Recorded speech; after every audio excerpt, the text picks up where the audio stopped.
নাফিসরে যে সময় উঠাইছি যে নামাজ পড়তেছে সেজদা দিতেছে এই জায়গা আরেক পুলিশে কইতাছে এই রিস্কালার একটা গুলি করে দে। আমি এটা কি দেখলাম, এই দৃশ্যের মতন আমি আর কখনো দেখি নাই।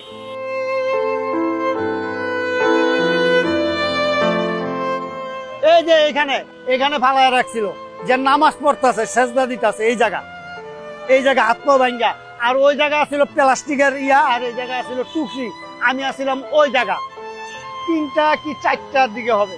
নাফিসরে যে সময় উঠাইছি তখন গাড়িটার ভিতরে আজান দিচ্ছে। নামাজে আমার তাড়াতাড়ি এদিকে আইসি, আসার পরে আমার কয় উড়া। এক পুলিশে কইতাছে গুলি করা আরো 3টা 4টা, আরেক পুলিশে কইতাছে এই রিস্কালার একটা গুলি করে দে। সব পুলিশ তো আর এক সমান না। মনে করেন আইসে, আসার পরে রিস্কার ভিতরে আমি ধরছি হাত, পুলিশ ধরছে ঠ্যাং ধরে রিস্কার ভিতরে উঠে দিচ্ছে।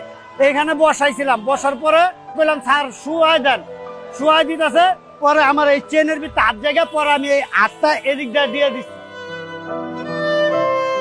এখান থেকে টানতে লয়ে গেছি ওই আলরাজিয়াতে লয়ে গেছি। আমি চক্ষু হাসপাতাল পর্যন্ত লয়ে গেছি। ওখান থেকে সেনাবাহিনী বলতেছে ওরা দ্রুত যদি মেডিকেলে লয়ে পাঠায় দাও।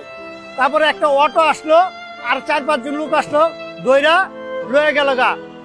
আমার শৈলাত্ম ভাঙ্গা পড়ে গেছে গা। আমি ওই টাইমে ইন্নালিল্লাহি ওয়া ইন্নাইহি রাজিউন বইলা নাই।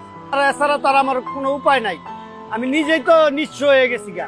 তারপরে ওই চক্ষু হাসপাতালে এখান থেকে 1 গ্লাস পানি নিয়া এই যে রক্ত বইরা গেছে, এই জায়গাও বইরা গেছে, এখানেও বইরা গেছে। পরে আমি রক্তটি লেবুর পানি নিয়া আমি ও পানি দিয়েছিলাম আমার 2 গ্লাস পানি দিয়া, কয় রক্তটা ধুইয়া নাইলে মানুষ পারাইবো। পরে সেই রক্তটা আমি ধুইয়া ফালাই দিছি। এক সাংবাদিক আসছিল, সাংবাদিকের ছবি তুলতে জায়গা সাংবাদিকের মারে তুলা গালি দিছে।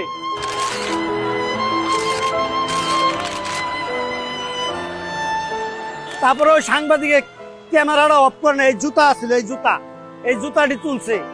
তোলার পরে ওই সাংবাদিকে পত্রিকায় ছাইরা দিছে।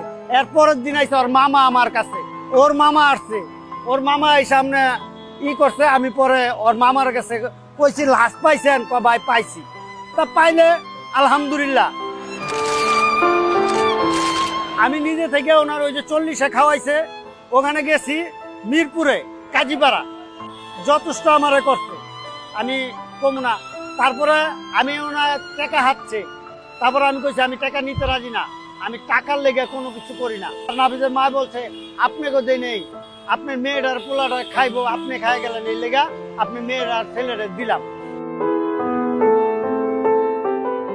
আমি ফালাই দিব কই? উনি তো আমার সন্তান হইতে পারতো না, আমার ভাই হইতে পারতো। আমি সারা রাত ঘুমাইতে পারি না। আবার এখানে আইছি, এখানে আবার আসছি। আমি এখানে আইসি, আমি আধা ঘন্টা এখানে বসে থাকা ওই দোকানটাতে আমি একটা ঠান্ডা খাইছি।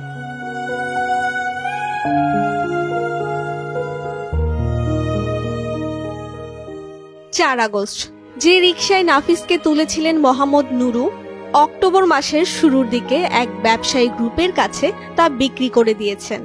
রিকশার পাদানিতে যেখানে নাফিসের রক্ত লেগেছিল সে জায়গায় অন্য যাত্রীরা পা দিয়ে বসছেন।